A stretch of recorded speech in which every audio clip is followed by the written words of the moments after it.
Welcome to The World Today. I'm Vikas Majid Khan. Today we have two very important topics to discuss. First of all, we'll talk about Khwaja Asif's statement when there were reports of drone strikes taking place somewhere in the Quram Agency. That has been refuted by the ISPR as well as the Defense Minister, rather the Foreign Minister, and he has said that the US drone strikes did not target Pakistani territory. We'll discuss that. And our second topic, which is even more important for us on the local level, is the mainstreaming of FATA, or the merger of FATA with KPK. And that is a very important discussion that we will be also having. Let me introduce my guests in the studio. Joining me today, we have Brigadier Aftab Afzal. Thank you very much, sir, for being here. Thank you. Let's start with the statement of Khwaja Asif, sir, regarding the US drone strike that took place on the border of Afghanistan and Pakistan. Who exactly do you think the Americans were targeting, and Pakistan's response to it, sir, was a very measured response. So how do you view these developments? I think in last about a week or so, the US forces are undertaking military operation in the border area bordering Pakistan, and mainly it is air strikes and the drone strikes. In this, so far they have not entered any area of Pakistan. They have not targeted any area of Pakistan. Since they are using in the follow-up to clear the area, sometime missile attacks, sometime the mortar attacks also. So there is some possibility that some missile or some mortar round can fall close to the border. But so far, as per the ISPR also and the Foreign Minister's statement also, they have not undertaken any sort of operation inside Pakistan, or even as per the ISPR, there is not a single air violation even into Pakistan territory. So these, with the recent change of policy of Afghan government also, within the framework of Trump recent Afghan policy. So in that, when we say this operation is all US-led operation, and Afghan Air Force is also participating in this. In Afghanistan, the US forces are basically taking to about three types of air strike. One is that whenever they go for the ground operation and they need, then they call the Air Force in their close port. And that, I think, after 2014-15, there was no major land operation or ground operation carried out in Afghanistan, and there was hardly any Air Force operation also in the close port. And thereafter, then second category is their preemptive air strikes and the air actions. For that, they also use sometime Air Force, it may be Afghan pilots going or the US pilots going into that area. And that area is basically, they want to clear that area before they move into the those area, and they want to remove that potential threat from that area. And in the third category of their air operation in Afghanistan are that whenever they launch some major offensive against the terrorist, and that is under some proper policy controlled by Pentagon. And now this operation, which is presently going on along the Pak-Afghan border inside Afghanistan, this falls in the same purview. Secondly, now they are not doing this operation in isolation inside Afghanistan. This time they have also extended their cooperation with Pakistan also in the form of exchange of information, coordination, and other the border management issues also.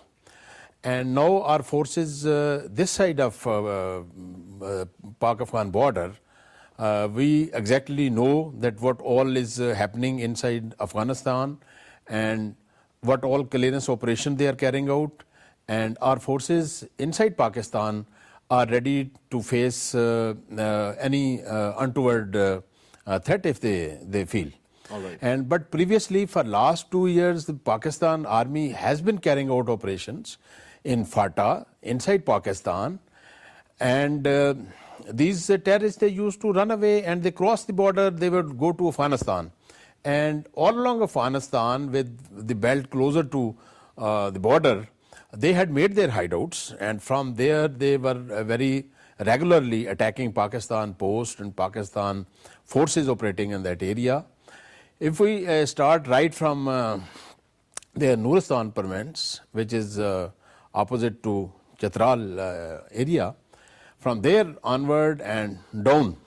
And also Paktia. And Paktia, so, and then Khost, all these areas up to Khost, this whole belt, the Pakistan Army, in some form or the other, it is carrying out continuous operation in those areas for last about 5 years at least, active operations. Now, Raddul Fasad and previously with different names, those operations were Zarbe-az, they were carried out. But unfortunately, Afghan government or the US forces across, they did not cooperate with Pakistan. Resultantly, the time has come whereby terrorists like Mullah Fazlullah, who was harbored, supported, he made his hideouts and he is taking terrorist actions against Pakistan. Now, whenever you provide them that umbrella, then they grow, right? And sometimes they grow out of their size and then they become at large, even in front of their masters. And I think even now or maybe after some time, the US will have to think that their support to these groups in past was not a good decision, and now they will have to clear those threats inside Afghanistan by themselves. And previously there was so much of blames on Pakistan, against Pakistan. Yes, sir, but now we've seen a complete change in the US tone, and not just US, but the Afghans as well, especially after the meeting that Chief of Army Staff General Bajwa had with the Afghan leadership. Right after that, we've seen a thaw in the relations between not just Afghanistan and Pakistan, but also between the US and Pakistan. There was an operation conducted very successfully by the Pakistan military in which hostages were rescued. So all these things are now moving towards a positive direction, sir. Now, when we talk about the drone strikes particularly, we have to talk about it in the backdrop of the quadrilateral group meeting that was taking place in Muscat, sir. And if you see the timing of or the intensity of the increase in these drone attacks and also retaliatory attacks by the Afghan Taliban, they have suddenly picked up in their intensity and frequency. So the relationship between the meetings that are taking place on the sidelines, for example, the quadrilateral group, and the simultaneous increase in terrorist activities, what's the link between them, sir? Because the idea is to now move towards a stable, peaceful Afghanistan. That is the intention of all the players that are in the region. General Qamar Javed Bajwa, Chief of Army Staff of the Pakistan Army, took a very right decision. It was a very good and I think one of the best initiatives that he took at the right point of time, that he visited Afghanistan. And during his meeting with the government of dignitaries and the government officials of Afghan government, there was some positive response. Basically, it is a trust deficit between both the countries. Now, that visit basically provided lot of effort and lot of result to bridge that trust deficit, basically. And resultantly, the Americans came on board, the Afghan government, they showed their some positive disposition toward cooperation with Pakistan. And in that meeting, it was very clearly revealed to them that whatever Pakistan is doing to establish peace, whether it is FATA or it is Indo-Afghanistan border area, it is in the larger interest of peace in the region. Peace in the region. Absolutely. and in particular Afghanistan. Yes, sir. Just hold that thought, sir. We've just been joined by Hassan Khan, who's a journalist. Let's get his views on it from the horse's mouth, as they say. Hassan Khan, thank you very much for joining us. Sir, the question is regarding the confusion that has emerged as a result of the U.S. drone strikes that occurred. Some people claiming, or rather misreporting, that some of those strikes may have taken inside Pakistani territory. What information do you have regarding those drone strikes and the background, sir?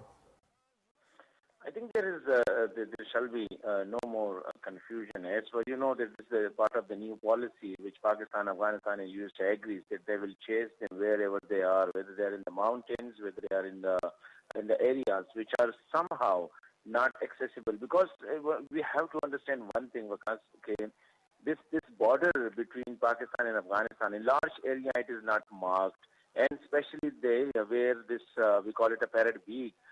The Kurum area territories go deep into the Paktia province, bordering the host province also. So I think these are the areas mostly not in the control of the Afghan forces, and neither properly marked, so where the Pakistani forces can go or enter just as they did in the Rajgal Valley or the Shawal Valley. So I think we can safely say that these are the areas where just around the border is the river line between Pakistan and Afghanistan. And I think there is a lot of cooperation going on between the two countries, because you see two terrorist groups are being targeted. One is the Haqqani network and the other is the Jamaat al-Ahrar and the TTP, was this syndicate of terror which mostly resides in Afghanistan, and they are doing their terror attacks inside Pakistan. So I think you look, because there is an attack on the network, the Haqqani network, and you may have news that a number of senior leadership have been targeted and killed. Simultaneously, we have reports from inside Afghanistan where the TTP terrorists and the Jamaat al-Ahrar terrorists are getting targeted. So it means that there is a very good cooperation going on between the intelligence operators on both sides of the border, and Americans are, I think, towing the line where the Pakistani intelligence agencies and the Afghan intelligence agencies are pointing out to the areas where they need to be hit and targeted. All right, Hassan, do stay on the line with us for another moment. We've been joined by Rahimullah Yousafzai Saab. Let's get the latest from him as well. Thank you very much, Rahimullah Yousafzai Saab, for joining us. Sir, in your opinion, these latest drone strikes that have targeted the border areas of Afghanistan and Pakistan, in your opinion, how effective do you think they'll be in dealing with the threats that are emanating from Afghanistan against Pakistan, for example, to the TTP and the Jamaat al-Ahrar and so on?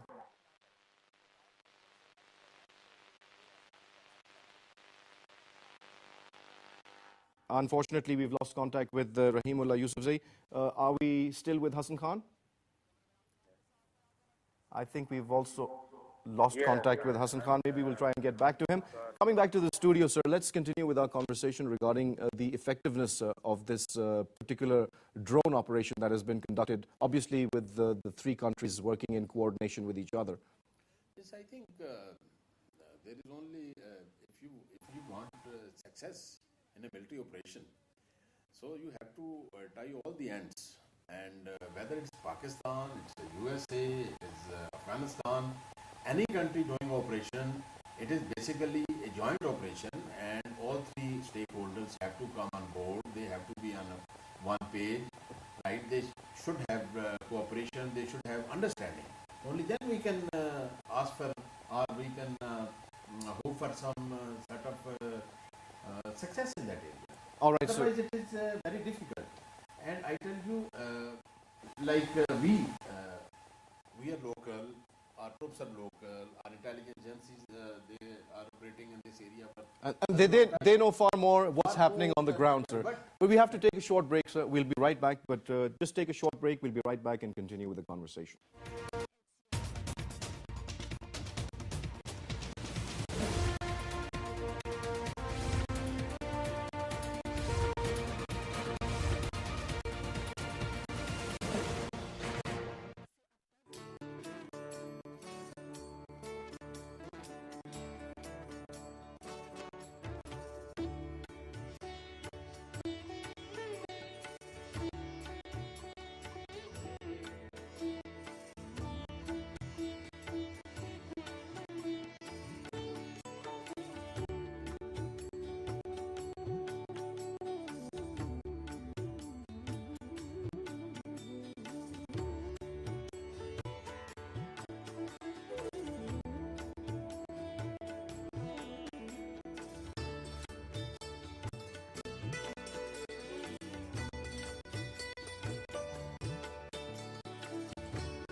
The largest cultural activity in Pakistan is the annual National Folk Festival, Lok Mela, held in Islamabad in October each year.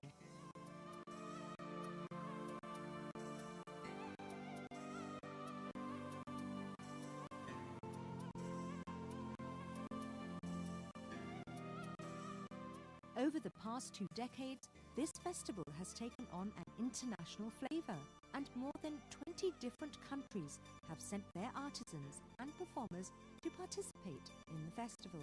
Nationally, the festival has become a thing of pride for artisans and performers who come on their own to participate.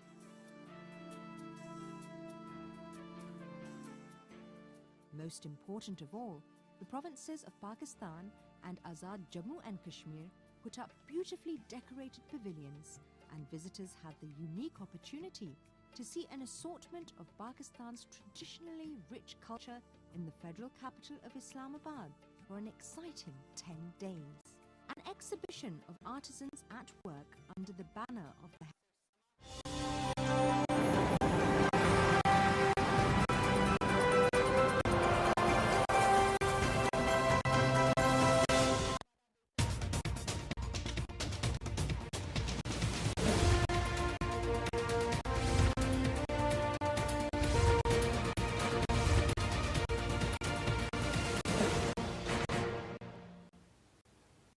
Welcome back after the break. We've been talking about the drone strikes that were mistakenly reported as having taken place in Pakistan, and that has been refuted by the ISPR and also the foreign minister.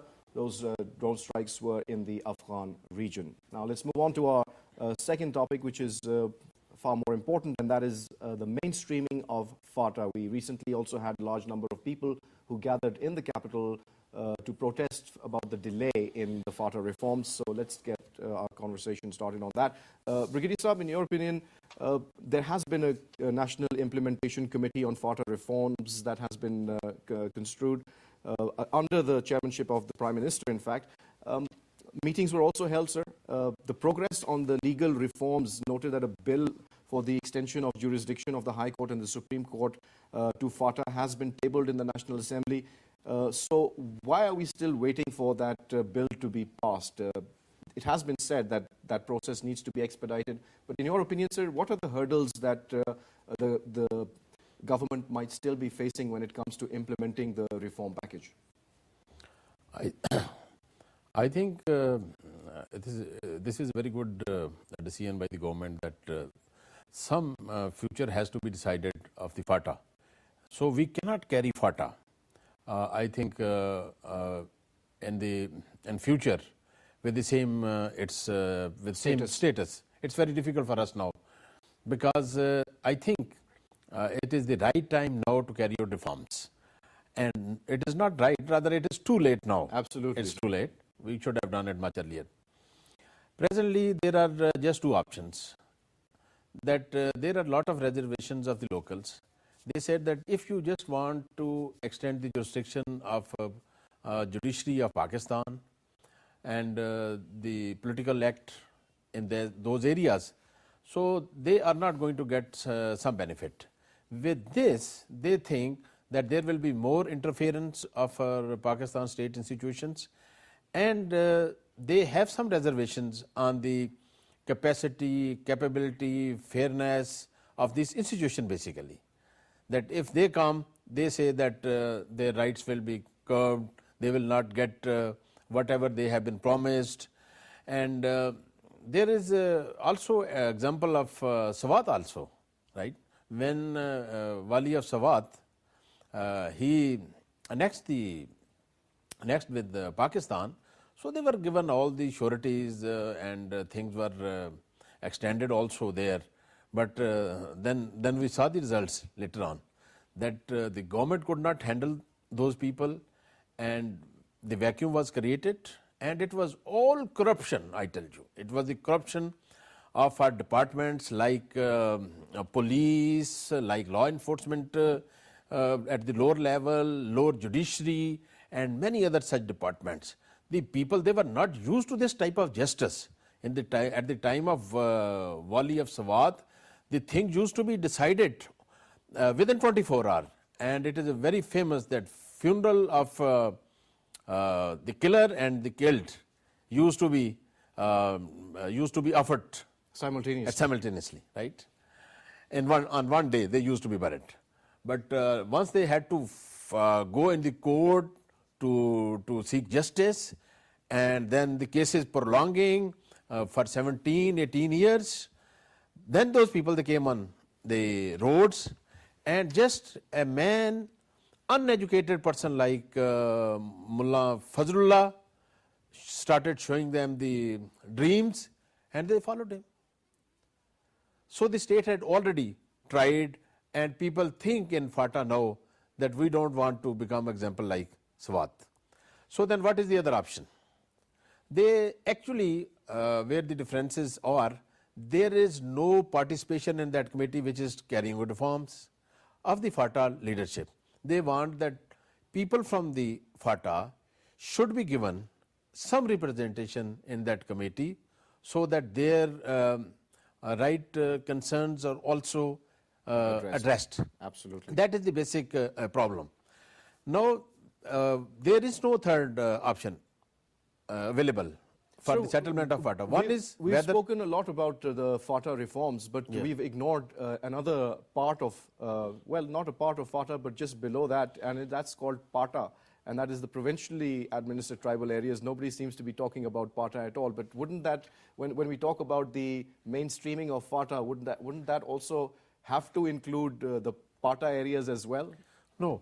Presently, FATA, there is a difference between FATA and PATA, and there is yet in between there is a belt all along, right? So it is between FATA and the settled area of Right, sir. Between KPK, between KPK and FATA, we have the belt which is called PATA. No, it is not PATA. PATA is slightly different. All right, sir, please So whenever enlighten I us. gave the example of PATA, it is Swat, right? There they extended the provincial jurisdiction there, but then when it is PATA, it is mixture. You can call it. It is mixture of FATA and the local. Sir, let's things. get Rahimullah Yusufzai Saab's opinion also in this matter. Thank you very much, Rahimullah Saab, for joining us, sir. Sir, in your opinion, what are the problems that are still need to be ironed out when we talk about the FATA reforms and the mainstreaming of FATA, sir? Sir? Rahimullah Yusufzai Saab? Unfortunately, we've lost contact with him again.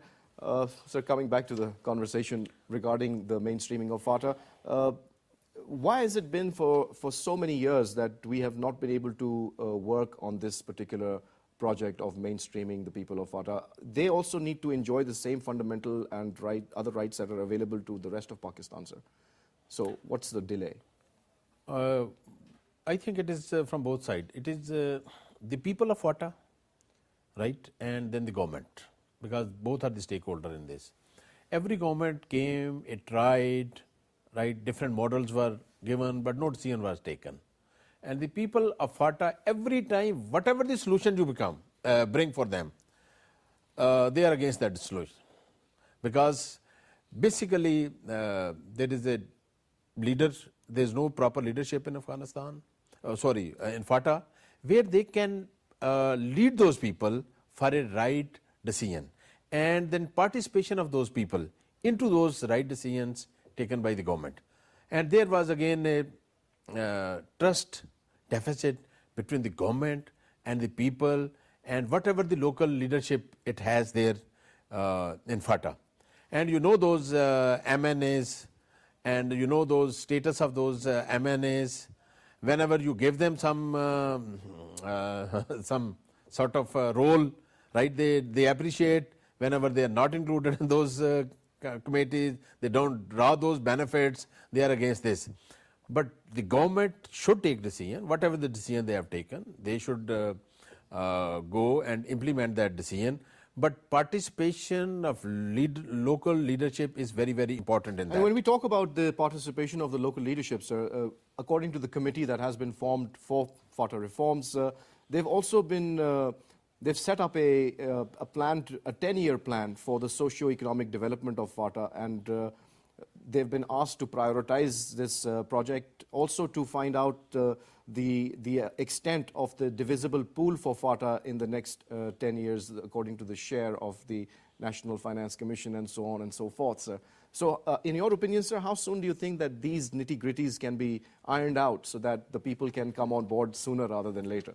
What all nowadays going on media, it is very interesting about FATA, right? What I was talking of the leadership of FATA, they are interested on this. What all benefits that we are getting, whether it is for the leadership or it is For the people. indirectly But for the people. But if you look at the gathering or the protest that was organized in Islamabad a few weeks back by the people of FATA, it was there was a huge number of young people from FATA, and the youth of FATA were very keen on the merger of KPK with FATA without delay, because they felt that, first of all, being a citizen of Pakistan, all those fundamental rights that you and me enjoy should also be enjoyed by those people. Things such as the draconian laws which are existing since the days of the British, like the FCR, need to be abolished. So these are also very genuine demands of the people of FATA, sir. What are we doing about that? No, all those educated people, the youth of FATA, they definitely want that this area should be settled area, all facilities of Pakistan and benefit. They must travel down to the people of FATA in this area. Right. But all those hindrance and opposition, Different is- viewpoints, sir. Different viewpoint is from that lot at that part of the masses, that they are like malaks, like those beneficiaries of the present system. And right? Maulana Fazlur Rahman has been very active in the FATA reforms, not the committee, but overall talking about the FATA reforms, and he has some reservations, and he is also being pointed out as being one of the hurdles in letting the FATA reforms go through. Sir, what's your opinion on that? First of all, I have not been able to understand what Maulana Fazlur Rahman has got to do with FATA. Yes, sir. He is not from FATA. But he has created He is quite from a... DI Khan. So whenever he comes, whenever I see him on media, it looks like that he is leader of a FATA. He has got nothing to do with FATA. So I'm And glad you clarified that, sir. whatever is happened in FATA, whatever is now happening in FATA, it is all courtesy Maulana Fazlur Rahman, right? So it is a request to Maulana that please stay away, let the government to do something, Right. It is no politics. Absolutely. Maulana is doing politics. He does not leave any stone unturned in that area to do the politics. He is after his politics, and now he wants some role in settlement of FATA. I think no such party should be given any role in FATA in their settlement. The government should do it with the people and leadership of FATA one to one. Absolutely, sir. We have Nizam Salarzai, sir, from FATA on the line with us. So let's talk to him and get his point of view about the progress that has been made so far in implementing the FATA reforms. Thank you very much, Nizam, for joining us. Nizam, in your opinion, we've been talking about the FATA reforms, and we had a detailed discussion earlier, but do you think that some progress has been made? Do you see any positive signs coming from the government when it comes to implementing the FATA reforms sooner rather than later? Yes, actually, the last week was sort of a breakthrough time for FATA reforms. After the submission of the report by the Sarfaj Aziz Committee, all the settlement that was to be done was very clear, and the government had a very strong stance about it, about mainstreaming FATA. But somewhere in the middle, due to the political allies, especially Maulana Fazlur Rahman and Mahmood Khana Chakdai, we somehow lost the track in the middle. And the word merger was, expunged from the report, and then the word mainstreaming was added there. But since the last week, I was an observer at the Law and Justice Committee meeting about 3 to 4 days back. There was a bill which had to be moved in the assembly, and Islamabad High Court was being, the jurisdiction of Islamabad High Court was being extended to FATA. But during that meeting, it was unanimously decided that because of Peshawar being the de facto capital of FATA already, and because of it being the tribunal for the elections also for the FATA MNAs and senators, Peshawar High Court is in a way already performing its duties for FATA. So the Peshawar High Court should be extended. That was the first step. After this, there are two more steps to integrate FATA with KP. One is its fair share in the NFC that was suggested by the Satraji's report. The second is the seats in the Provincial Assembly of Khyber Pakhtunkhwa before 2018 election. The first step has been taken. The extension of Peshawar High Court and the Supreme Judiciary, the bill is being tabled in the National Assembly, and we're left with two more steps for the system to work out. So finally, now we see it moving in the right direction. Are the people of FATA hopeful? Are they happy about these changes that have now taken place and the movement that is taking place in the National Assembly when it comes to mainstreaming FATA? So this whole process has been disturbed so frequently that the people of FATA almost lost hope. You've seen the protest that happened in Islamabad about a week ago. And you've seen the activists and the political workers of all the parties across the board, criticizing the government for not implementing the reforms that should have been implemented already. So the people of FATA are still, hesitant in basically agreeing with what they're being told. But if this bill is tabled in the National Assembly and it is passed from both the houses, it will be a good first step to regain the trust that has been lost with the people of FATA. Well, but as they say, better late than never.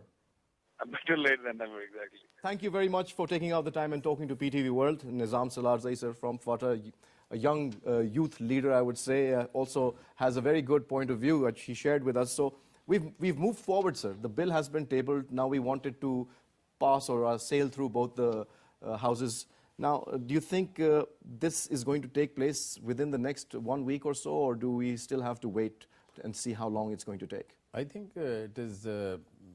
These are major reforms to be carried out for the FATA, and there are a lot of difficulties also, and especially the concerns and the reservations of people of FATA. Then they all have to be accommodated, and consultation process should also start side by side. Perhaps there may be misunderstanding created by some leadership with the vested interest, and those people are coming and protesting. Perhaps they do not know what are the actual facts of the report of the committee and what bill is coming. Through a consultative process, first the conducive environment has to be created, and those people have to be inculcated with those hopes that whatever the benefits they are going to get with this change. Definitely with all awareness, those people will accept, and those people will definitely be willing. But as we were earlier discussing, if the leadership is sincere, it can be done. There is no problem.